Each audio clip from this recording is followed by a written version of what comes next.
I don't know what to do with my hair. There. Hey guys, sorry I missed last week. Like I said, I'm gonna be kind of busy these coming months trying to get my ass to Japan. But as I promised, I wanted to make videos about how I got to Korea.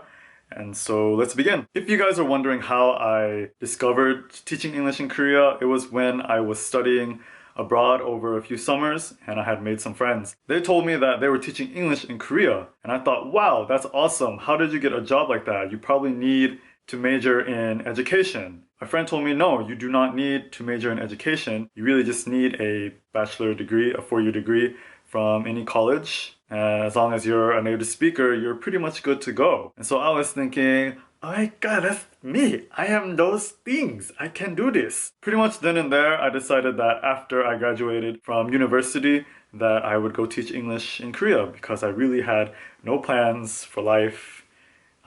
Even as I am making this video, I still have no plans for life. But I thought that it'd be a good idea to save some money, and also I get to live abroad in Korea, the land of K-pop. So to give you kind of like a timeline of how long it took, I pretty much started my last semester at university. I started applying and doing some research, trying to find out more information. Give it like a good 5-6 months in advance to prepare yourself, because it takes time to get some of the documents, and I'll get into that a little bit later. How I got to Korea might be different from how other people got to Korea. I went through EPIC, and that is, I believe, backed by the government, and it's for public schools, which I think is the better way to go if you're gonna go teach English in Korea, especially if you've never been there before and don't know how, job seeking thing works. You know what I'm saying? Like you don't have a feel for how things work. I think going public school is the best route, especially if it's like your first time teaching and maybe even first time being abroad. But I went through a recruiter.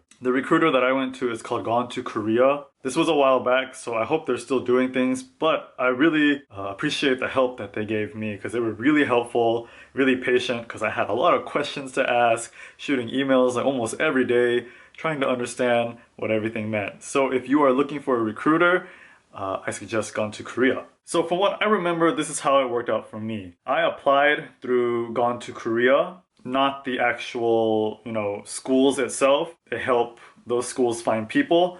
And so I applied on their website, their application, Gone to Korea's application, not EPIC's application. So first you apply there, and then if I remember correctly, they give you a phone interview. And I think it was really just to get a feel for who you are, ask you some basic questions, nothing too deep about education or like what your philosophical thoughts on education. They don't ask you any of that. They just want to get to know you a little bit. And once you pass that, then they will send you the documents to actually apply to EPIC. This is where they come in because I just remember the application and the application process itself was really difficult and stressful. During that time, I was not a nice person. I was kind of mean to people. If you're watching this video and I was mean to you, I'm sorry. And what made it frustrating and difficult was like getting all the documents ready. So more importantly, I want to talk about getting your documents together because there's a lot I feel like that you have to get, and there's a lot of things that you have to do to those documents in order to have them be able to send to Korea so they can look at it. So first, you're going to need a passport. That passport has to have at least 6 months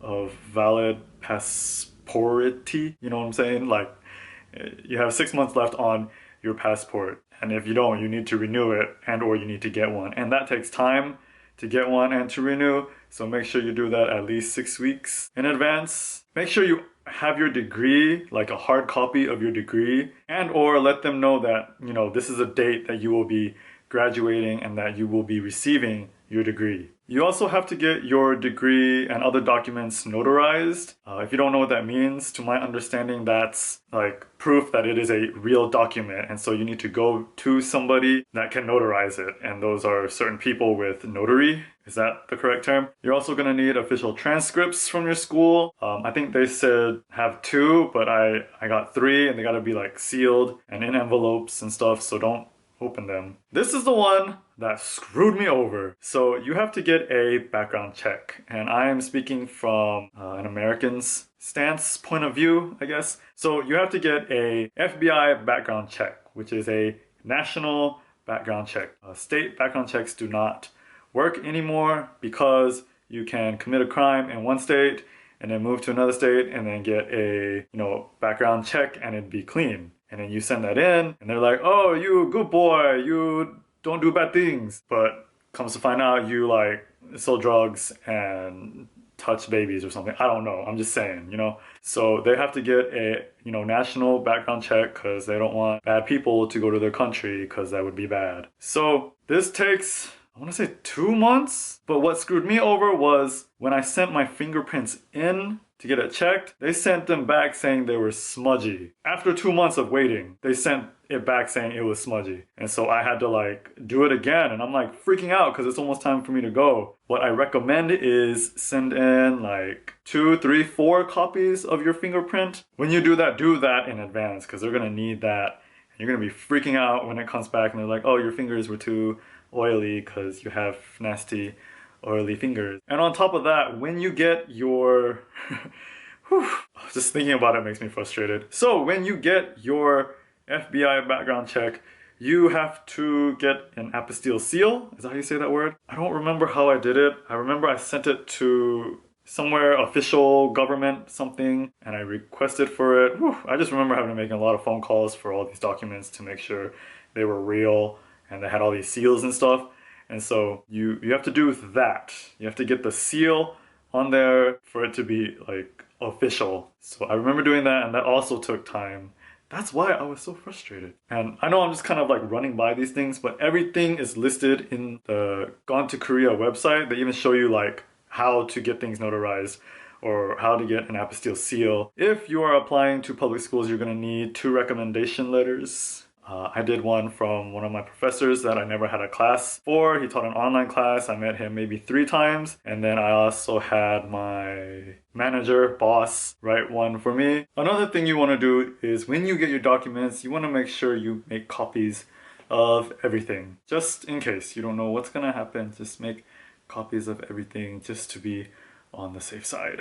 So while you're doing all this paperwork and getting your application together with all the documents, you're still not like guaranteed the job, you know what I mean? You still have to do the phone interview. You have to pass all these things like getting your paperwork together. Took some time. That's why it was frustrating because I didn't know where I was, whether I was getting the job or not, whether doing all this work was worth it. It was worth it because I got the job, but at the time I didn't know that. A few other things I'd like to mention is that I didn't pay for anything to Gone to Korea for them to help me. When I did it, it was free, and at the time they were like, if a recruiter wants to charge you, then you're probably better off finding just one that does it for free, because I think they get paid either by the government or somebody pays them. Otherwise they wouldn't do a good job because they were pretty awesome at answering all the stupid questions I had because I had so many. I'm pretty sure I missed like a bunch of stuff I just skipped over, things I can't think of right now.